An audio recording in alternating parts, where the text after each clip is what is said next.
Madame, Monsieur, Yorana et bienvenue dans votre journal sur TNTV au sommaire de ce dimanche 4 janvier. Moins d'hospitalisation, un suivi renforcé, un quotidien amélioré.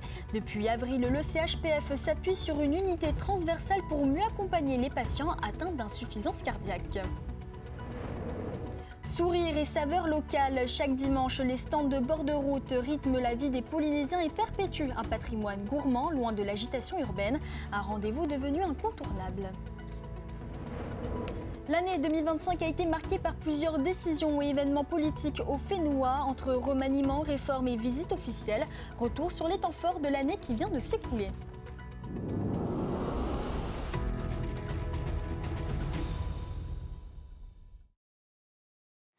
Mieux accompagner les patients pour améliorer leur qualité de vie. Au CHPF, l'unité transversale d'insuffisance cardiaque renforce le suivi en cardiologie afin de limiter les hospitalisations. Un dispositif qui pourrait aussi permettre près de 40 millions de francs d'économie par an. Près de 200 patients sont concernés. Les détails avec Nicolas Pérez.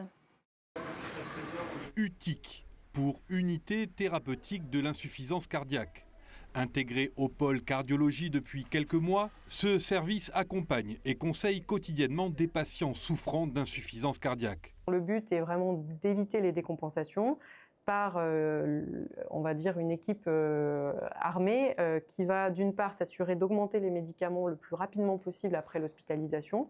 Donc pour le moment, c'est moi, médecin, qui le fais en complément d'infirmières.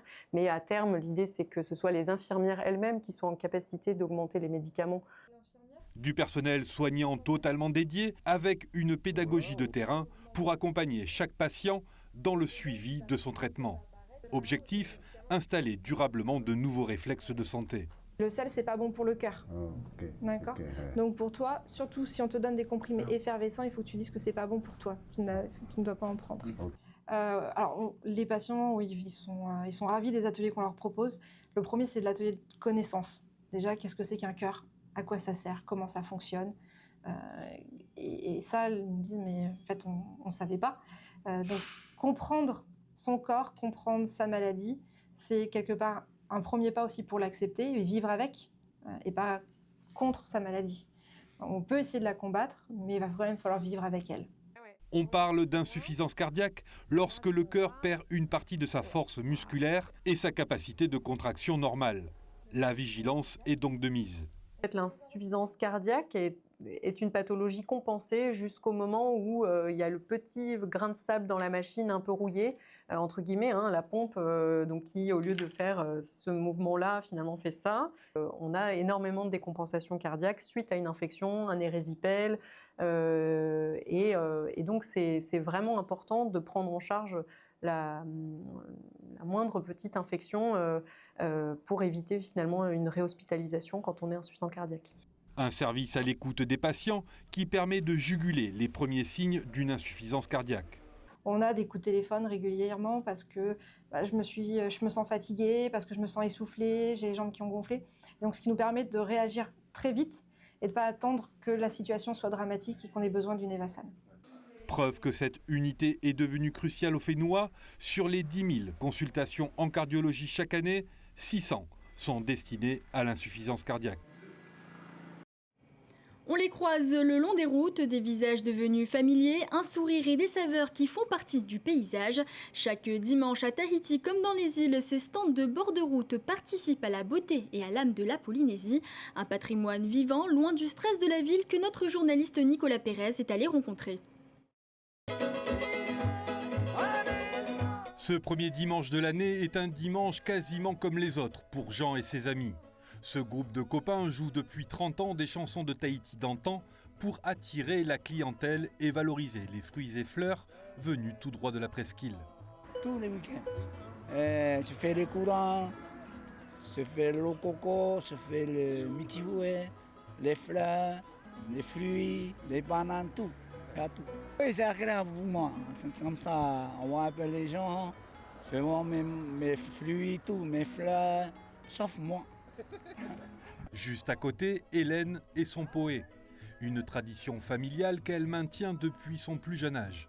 J'avais commencé ça avec ma mère, j'avais que 8 ans. Ouais. J'allais au marché, je faisais des livraisons avec ma mère dans les magasins. Et c'était chouette? C'est chouette, mais c'est fatigant. Un travail qui se prépare plusieurs jours en avance et dont elle est la seule garante aujourd'hui. Je ne voulais pas reprendre ce travail, je sais, c'est un travail très dur. Et un de mes frères, il m'a dit, sœur, il faut que tu prennes cette relève-là. Parce que tu as grandi à côté de maman et papa. Toi, tu connais tout. Un peu plus loin, sur la route de ceinture, au niveau du PK12 de la côte ouest, Laurent, lui, a opté pour le poulet et des plats faits maison. Mais il ne se fait guère d'illusions sur son chiffre d'affaires de la journée. On a quelques fidèles et puis après, voilà, on va à la plage, on s'arrête. C'est l'heure du mat, on s'arrête. Là, on a fait au minimum, parce que c'est juste après le jour de l'an. Les ventres sont encore pleins, les porte-monnaies un petit peu vides, donc on a fait au minimum. Loin de l'univers des grandes surfaces, ces stands de bord de route restent et resteront en 2026 un patrimoine de la gastronomie polynésienne. Côté politique, 2025 aura été une année sans élection mais pas sans actualité. Remaniement ministériel, visite de Manuel Valls, apparition puis disparition d'un jour férié ou encore extension des compétences communales. Retour sur les temps forts de la vie politique du Fénois en 2025 avec Laure Philibert. L'État pourrait-il envisager des excuses officielles, selon vous, envers les populations polynésiennes affectées par les essais? Et quelles seraient les bonnes raisons de ne pas le faire? À titre personnel, je n'ai aucun problème là-dessus. À titre personnel, je pense que la France grandit. Elle est plus belle, elle est plus grande quand elle est juste. C'est une prise de position jusque-là inédite, celle de l'ancien ministre des Outre-mer, auditionné dans le cadre de la commission d'enquête sur la politique d'expérimentation nucléaire de la France en Polynésie. Je crois profondément que le sujet des conséquences des essais nucléaires appelle cette double exigence, l'affirmation profonde et sincère d'un impératif moral vis-à-vis de la Polynésie française et une très grande sollicitude auprès de chaque victime. Rendu public, le rapport de la commission évoque des mensonges dus à une culture du secret et établit 45 recommandations. Nous attendons avec beaucoup d'impatience que ces mots soient prononcés par les plus hautes autorités de l'État. Plusieurs élus polynésiens ont participé au mois de mai au séminaire régional du Comité spécial de décolonisation des Nations Unies. Séminaire organisé au Timor oriental, 2 délégations pour 2 visions de la Polynésie. D'un côté, celle des indépendantistes, de l'autre, celle portée par les autonomistes. C'est de réaffirmer le droit à l'autodétermination et à la mise en place d'un processus de décolonisation transparent, pacifique et sous la houlette de l'ONU. On décrit un pays où on vit dans l'oppression, où on vit sans éducation, où on vit sans démocratie. C'est important que finalement l'ONU vienne sur place. On sait très bien que tout ça est faux. L'océan au cœur de l'UNOC. La 3e conférence des Nations Unies a été organisée à Nice au mois de juin. Sur place, une importante délégation polynésienne. Un mois plus tard, Manuel Valls se déplace en Polynésie. Une visite officielle d'une semaine. Au cœur des échanges avec les autorités, la lutte contre le trafic de stupéfiants. La lutte contre la drogue, avec une forte coopération internationale, doit se poursuivre. La fête de l'autonomie ne sera plus un jour férié. La dernière, sous la forme que nous connaissons, a été célébrée en 2025. Désormais, elle fait place au 20 novembre, date choisie par la majorité indépendantiste. Matar Iinia occupe désormais une autre place. Proposer que l'on reçoive les autonomistes à la mairie de Papeete. De nouveaux ministres ont intégré le gouvernement Broderson en 2025. Oreiho Manateururei se voit confier le portefeuille du logement et du foncier. À la jeunesse et au sport, Nahema Temari laisse la place à Kainu Temaori fin juillet.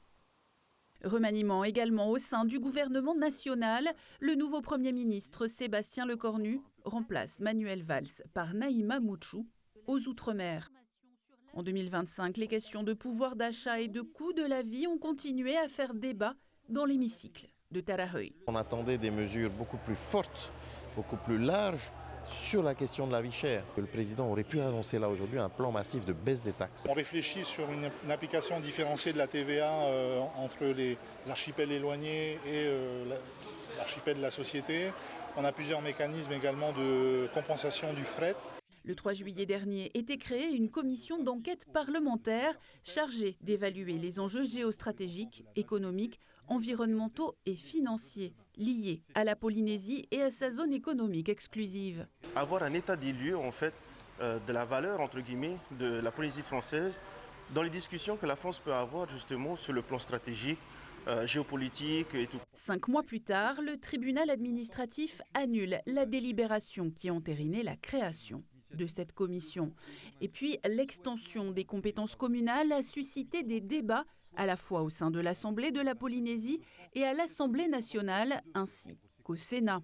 Sur les 48 communes, j'ai reçu 44 signatures de maires soutenant la démarche que nous avons menée avec mon collègue sénateur Teva Roufrich.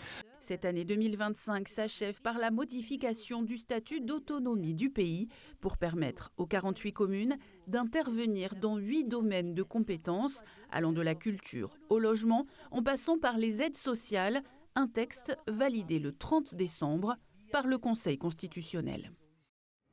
Et le mois de décembre aura été marqué par l'élection de Hinaupoko Devez au titre de Miss France 2026. Lui ne rate aucun de ses concours et admire toutes les reines de beauté. Rolfi Tutavechang est un inconditionnel de ces élections. Le quadragénaire connaît tout de chacune des ambassadrices du Fénois. C'est un portrait signé Sam Teinaure, Manon Kemumbai sur les commentaires de Laure Philibert. Hinaupoko Devez, 1m82, Temanava Domingo, 1m81. Ravahiri Siou, 1m72, il me semble. C'est un univers qui le fascine depuis son plus jeune âge. Les Miss Tahiti n'ont presque aucun secret pour Rolfi Tutavechang, un milieu dans lequel il baigne depuis toujours, sa mère étant elle-même une ancienne candidate. La première élection avec elle, où je suis allé, c'était Miss Tahiti 1992. C'était à Whareute, au chapiteau Vaiava. L'attrait des concours de beauté se répand dans toute la famille. Voilà, Miss France, la première émission qui est passée à la télé, c'était en 1990, le 30 décembre. C'était un beau cadeau de fin d'année. Et Marie Vajor, justement, représentait la Polynésie. Ma maman, mon papa, ma soeur, on a regardé.